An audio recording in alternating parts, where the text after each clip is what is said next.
Página de abertura. Do livro Ceifa de Luz, psicografado por Francisco Cândido Xavier, pelo Espírito Emmanuel. Número da mensagem: 14. Título: Indicação fraterna. Servi uns aos outros, cada um conforme o dom que recebeu. Pedro, Primeira Epístola de Pedro 4:10. Este o caminho para o necessário burilamento: trabalhar, aprender, sofrer, dar, presença e colaboração na causa do bem. O amor encerra em si as leis do universo, e tudo o que fizermos contra o amor é algo que criamos contra nós mesmos. Aceita, desse modo, no sacrifício, a mais alta norma de ação. Não fujas dos enganos que a sabedoria da vida te entregou. Acima de tudo, promove-te servindo mais. O suor do trabalho confere experiência. A lágrima de aflição acende a luz espiritual. Quando a dor te visite, reflete-lhe a mensagem. Não há sofrimento sem significação.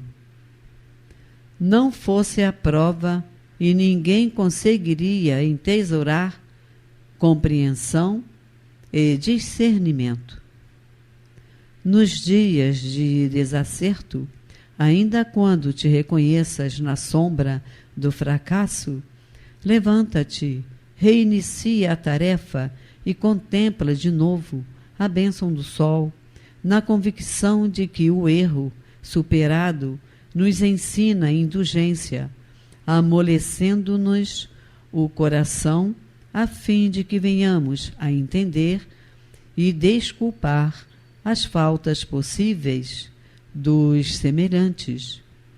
Mesmo nas crises que te estrangulam a sensibilidade, sê fiel ao ideal de servir e não esmoreças.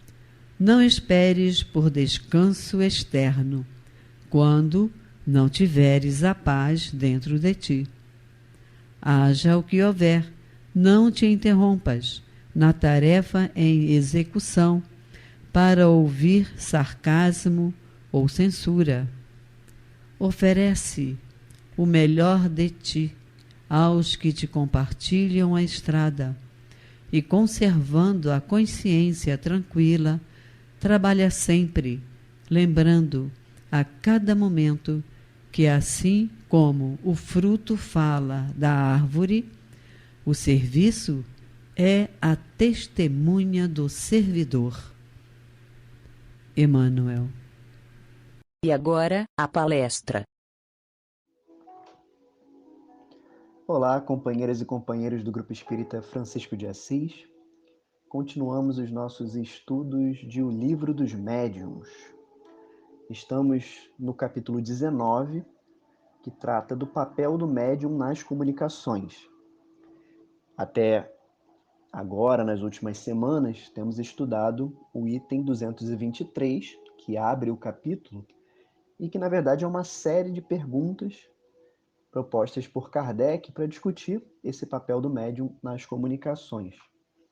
Estamos caminhando para o final desse item, então vamos discutir hoje as perguntas 19 a 23 e, na sequência, continuando o capítulo, o item 224, no qual Kardec faz uma discussão mais aprofundada de um determinado ponto.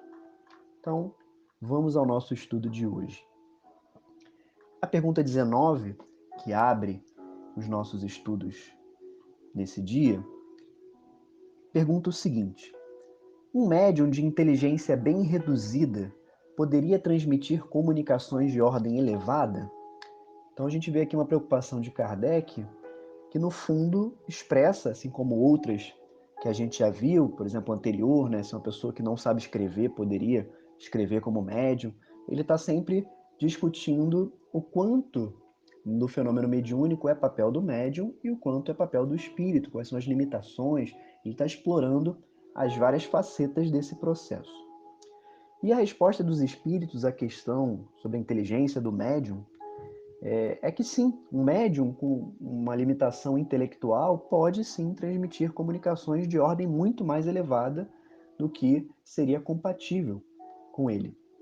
Pela mesma razão de que o médium pode escrever numa língua que ele não conhece. Então eles acrescentam aqui que a mediunidade propriamente dita independe da inteligência, como também independe das qualidades morais, né, do como aquele médium se comporta. É claro que vai ter uma influência, mas a mediunidade, enquanto princípio, enquanto fenômeno, independe disso. Na falta de melhor instrumento, o espírito pode servir-se do que tem à mão.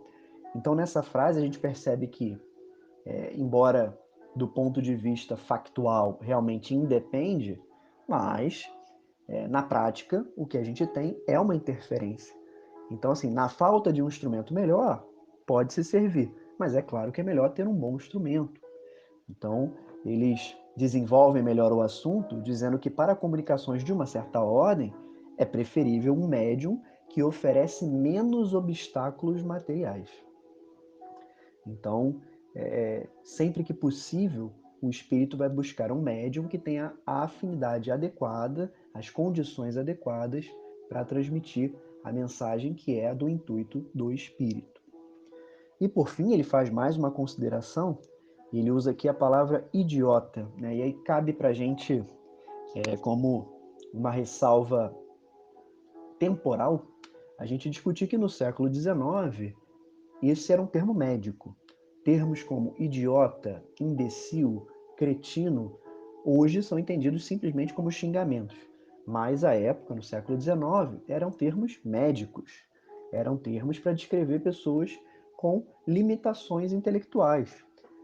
Hoje a gente tem o teste do quociente de inteligência, que mede a capacidade de aprendizado de uma pessoa, capacidades cognitivas, e a média da população fica em torno de um certo valor, e quem ficasse abaixo desse valor próximo tinha uma certa denominação, mais afastado tinha uma outra denominação, e mais afastado ainda uma terceira denominação, que hoje a gente não usa mais. Então ele coloca aqui a palavra idiota, mas ele quer dizer a uma pessoa que tenha limitações intelectuais, frequentemente só tem essas limitações por conta do corpo. E o espírito pode ser muito mais adiantado do que se pensa. E no texto se coloca do espírito, né, na resposta dos espíritos, a prova disso é quando você tem uma comunicação mediúnica de alguém que tenha tido uma limitação quando encarnado, e aí percebe-se que o espírito daquela pessoa era muito mais adiantado do que se poderia supor. E Kardec faz uma observação comprovando esse fato pela experiência, que inclusive quando se tinha a comunicação de uma pessoa viva, para quem não tem familiaridade com essa possibilidade, no fenômeno do sono, do sonambulismo, é possível que uma pessoa encarnada desprenda o seu espírito a ponto de ter uma comunicação mediúnica, e nesses casos o espírito demonstra um desenvolvimento intelectual muito maior do que o corpo permite. Então, muitas vezes essa condição de limitação intelectual é um constrangimento para o espírito, mas que não tem nenhuma limitação para o espírito, a alma encarnada, e sim uma limitação momentânea do corpo, e que, assim que o corpo se for, a limitação também desaparece. Tá? Então o espírito tem sim recursos para se manifestar. Na questão 20, Kardec pergunta como se poderia explicar a aptidão de certos médiuns que escrevem versos, né, nas comunicações mediúnicas, mas que pessoalmente são ignorantes em matéria de poesia. Eles nunca escreveram, não sabem nada de poesia, mas na hora da comunicação mediúnica escrevem versos belíssimos. E os espíritos acrescentam, a poesia é uma linguagem, e dão o mesmo exemplo. Eles podem escrever em versos, como também podem escrever numa língua que não conhecem. E, além dessa possibilidade, aí a gente vai, claro, voltar ao que foi dito antes já várias vezes no estudo de hoje, na pergunta anterior, mas em outros momentos. É claro que terá uma influência. É muito mais fácil para um espírito escrever através de poesia com um médium que tenha essa habilidade. Mas ele acrescenta uma coisa importante. A pessoa que nessa encarnação não demonstra conhecimento de poesia pode ter sido inclusive poeta em outra existência. E aí, nesses casos, o conhecimento adquirido não se perde.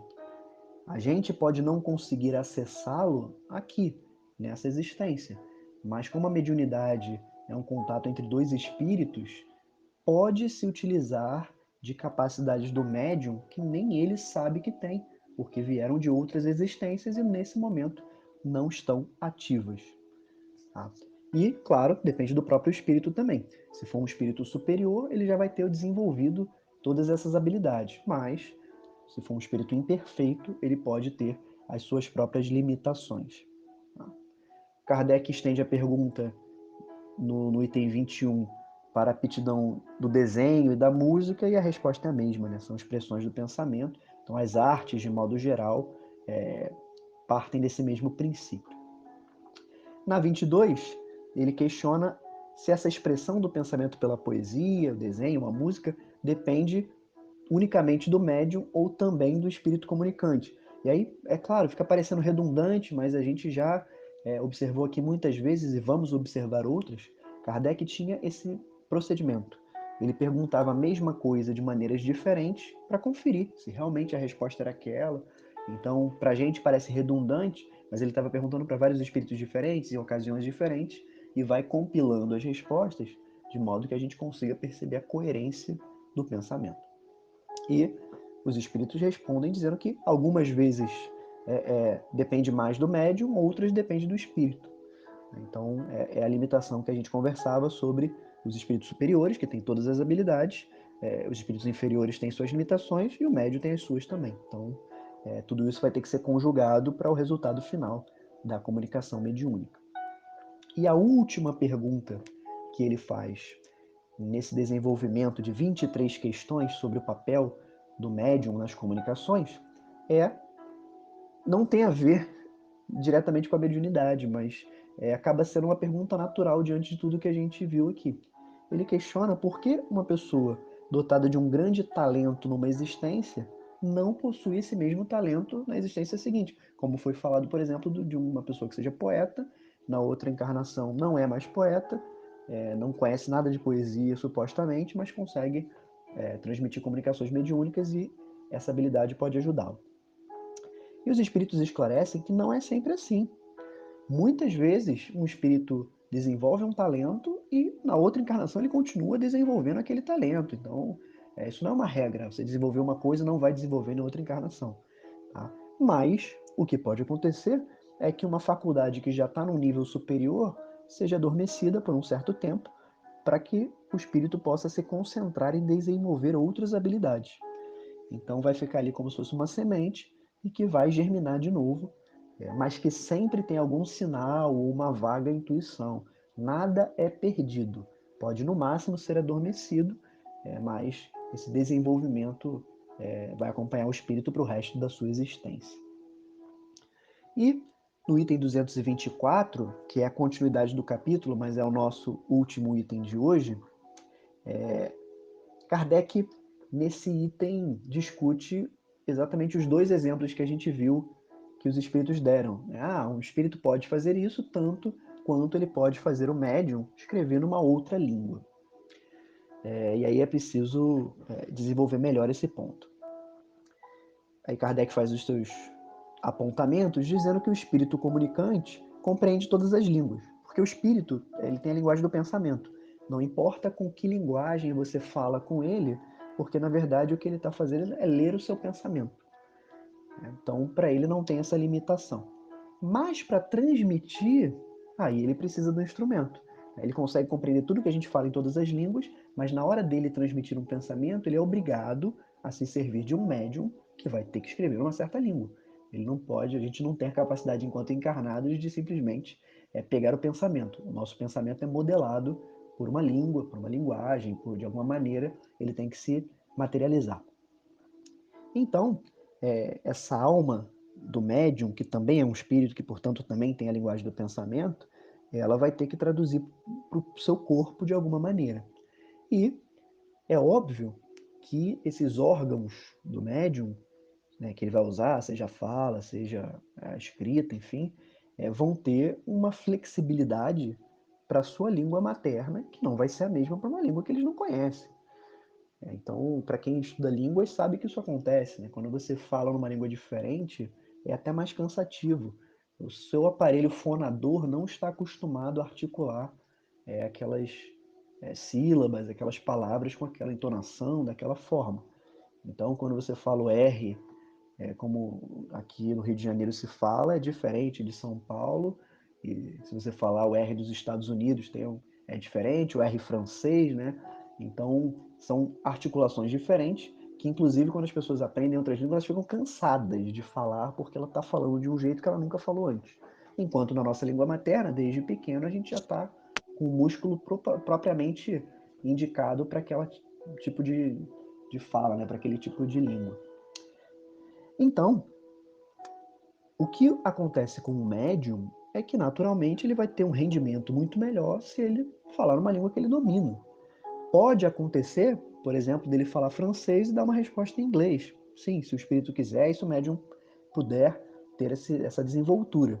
Mas, imagine um espírito que pensa e se comunica na linguagem do pensamento e na velocidade do pensamento e que é obrigado a esperar a nossa bruta e lenta linguagem, né? E ele vai ter mais uma dificuldade de falar numa língua que o médium não conhece. Então, na verdade, o espírito tenta abreviar o máximo possível, vai ser uma complicação a mais. E a preocupação de um bom espírito, de um espírito mais desenvolvido, é a mensagem. Então ele vai usar o melhor meio para conseguir dar a melhor mensagem possível. Por isso que quando o médium é muito novo, assim, é inexperiente, ele ainda não tem essa desenvoltura, ele não consegue respostas muito longas, geralmente. E os próprios espíritos pedem que se façam perguntas simples, porque ele está começando ali, é como uma criança aprendendo a escrever. Você não bota ela para escrever um texto enorme, né? A criança está aprendendo a falar, você não bota ela para fazer um discurso, né? É muito complicado. Então, a mesma coisa com a mediunidade aqui. E aí, com isso, a gente entende que esses casos onde acontece de um médium falar uma língua que ele desconhece ou escrever uma língua que ele desconhece são exceções. São geralmente experimentos de curiosidade com o objetivo de experimentar alguma coisa. E assim, os espíritos superiores, eles não estão a fim de brincadeira, eles não estão a fim de experimentos. Claro que grupos de estudo sérios já foi feito, acontece, mas isso é a exceção, não é a regra, porque a maior parte do tempo vai ser ocupado com boas mensagens. Eles não vão se prestar a ficar fazendo testezinhos pra gente, interessante, porque o espírito fala em qualquer língua e o médium pode acompanhar. Eles estão se preocupando com assuntos sérios e úteis. Isso seria futilidade, uma simples curiosidade. E aí as pessoas que não acreditam ficam, mas seria bom, né? Convenceria as pessoas, seria muito interessante, mas a verdade é que os espíritos não estão preocupados com o orgulho das pessoas. Eu preciso ser convencido. Quem quer se convencer das boas mensagens, que vá aproveitar delas. Quem não acreditar, vai estar se privando desse meio. Ele vai estar mais interessado na curiosidade.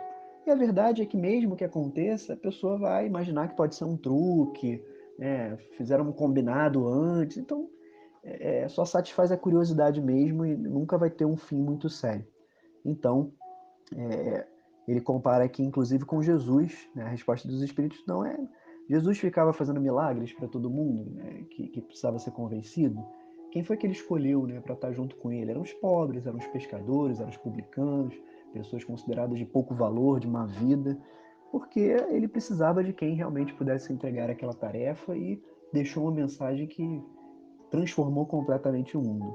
Então, não seria porque escreveu numa língua ou em outra que faria diferença. Tá? Até porque os espíritos estão aqui para ajudar a gente e ensinar a gente. Você imagina alguém chegar numa faculdade de medicina, de matemática, de filosofia, sem saber nada e falar, me convence aí do que você está fazendo. Quer estudar, você estuda. Se você não quiser, não é obrigado. Né? Então, o pensamento aqui é sempre da seriedade, da instrução que seja útil para a gente. Tá? De modo que também é uma consequência disso, e algumas pessoas estranham, que o espírito acaba aproveitando da maneira que o médium pode oferecer. Isso vale para a língua, mas vale para a própria forma de fala. É muito comum, ele dá esse exemplo aqui, e a gente vê no Brasil, principalmente no interior, pessoas que não têm muito estudo, então vão às vezes ter uma linguagem que não vai corresponder à norma culta e que dizem belíssimas coisas, exprimem pensamentos muito elevados, muito filosóficos, mas falando do seu próprio jeito. A elevação do pensamento não está na conjugação verbal, não está no vocabulário que você usa. É claro que um vocabulário mais rico pode expressar mais ideias, mas você consegue ter o que é importante com a linguagem que a pessoa usa mesmo. Então, às vezes, a pessoa fala, poxa, aquele médium falou errado. Ele vai falar do jeito que ele tem. O que importa é se concentrar na mensagem. Né? E isso vale muito para mensagens escritas também. Tem gente que vê as mensagens escritas dos espíritos com erros ortográficos, erros de concordância, e falam, mas será que o espírito errou? Foi o médium que errou? Tanto faz, pode ser o espírito e pode ser o médium, mas é uma futilidade se apegar a isso. E tem gente, inclusive, que tenta reproduzir as incorreções, né? Você vai passar a limpo uma mensagem, o espírito escreveu errado aqui, então a gente mantém errado. Não, aquilo ali é um erro de digitação, como a gente tem no celular, pode acontecer um erro ali na mediunidade, que é um aparelho cheio de possibilidades, né? Cheio de dificuldades. Então a gente tem que se concentrar na mensagem. E a gente pode corrigir essas coisas sem escrúpulo nenhum, é o que coloca, a não ser que seja uma característica do espírito. Então, por exemplo, ele dá o exemplo aqui de um espírito que escrevia o nome de uma pessoa errada. E aí foi corrigir, mas essa pessoa que recebia a mensagem era neto desse espírito enquanto encarnado. E o avô chamava a pessoa assim, aparentemente errado, mas era o jeitinho que ele chamava o neto, então manteve, porque é uma característica do espírito, mas inclusive foi uma prova da identidade dele. Mas fora desses casos, a forma não é nada, né? O conteúdo é tudo. Então, a língua vai ser a mais fácil, o jeito de falar vai ser o mais simples possível para aquele médium, o jeito dele que ele está acostumado a dizer, porque no fundo os espíritos estão preocupados com a mensagem. E encerrando o nosso estudo, acho que essa é uma lição importante, que a gente não se apegue tanto à forma das coisas. Às vezes a gente dá menos valor às pessoas porque elas são mais humildes, têm um falar mais simples, parecem limitadas intelectualmente, mas a gente está vendo que nada disso aqui faz diferença. Se não faz diferença para um espírito superior, um espírito elevado, transmitir o seu próprio pensamento, né, que arrogância nossa achar que a gente pode diminuir algum irmão por conta da forma como ele fala, o jeito como ele se apresenta. É uma lição de humildade para a gente. Muita paz.